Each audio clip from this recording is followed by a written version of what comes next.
Good day, Africa. I am here this morning to address the African presidents, and I specifically am calling out the President of South Africa, who is the President of the African Union, and indeed all African presidents, that you must decide to either walk in the light of creative altruism or we all perish in the darkness of destructive selfishness. African leaders must demonstrate that they care for Africa. They must also prove to us in this time that they have not been compromised by the Chinese. Our brothers and sisters have been molested, have been insulted, have been harassed, have been maimed in China. And we have not seen any African president coming out to holistically address or call out the president of China. We are not to be treated like animals. The present generation of Africans are not the same generation of Africans that were stolen and taken in slave trade so many decades and centuries ago.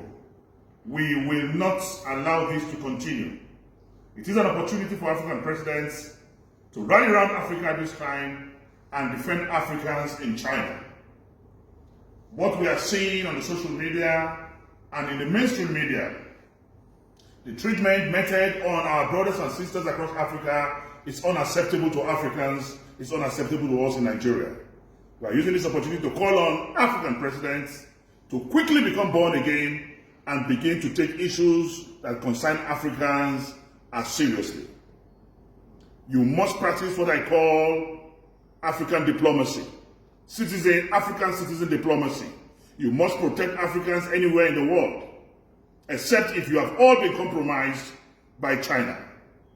This is a call on all presidents of Africa, through the instrumentality of the African Union, to wake up from their slumber.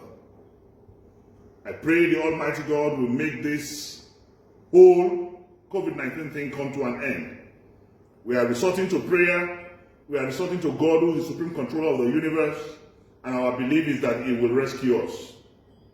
This day, I remember Mugabe, and I wish Nelson Mandela is still alive.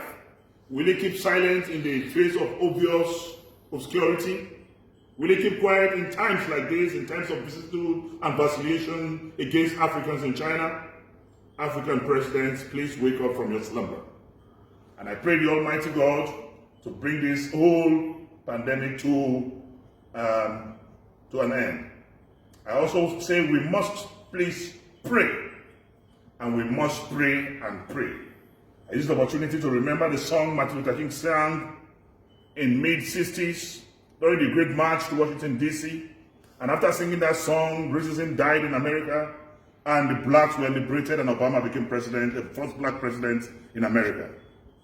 When Paul and Silas prayed in the prison, there was no freedom. But when they started singing, the prison door opened.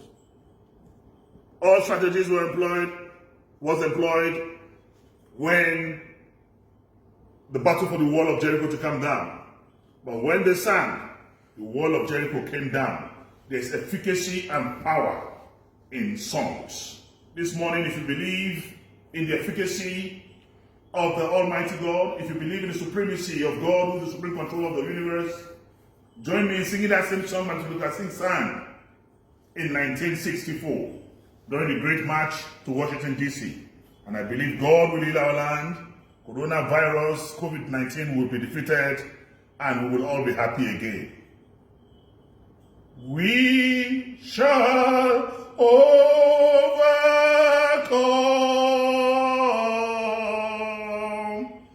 We shall overcome.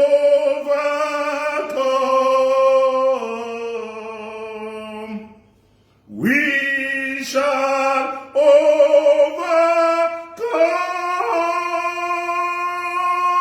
someday.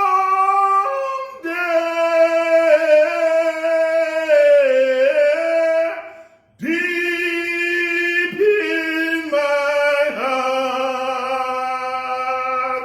I do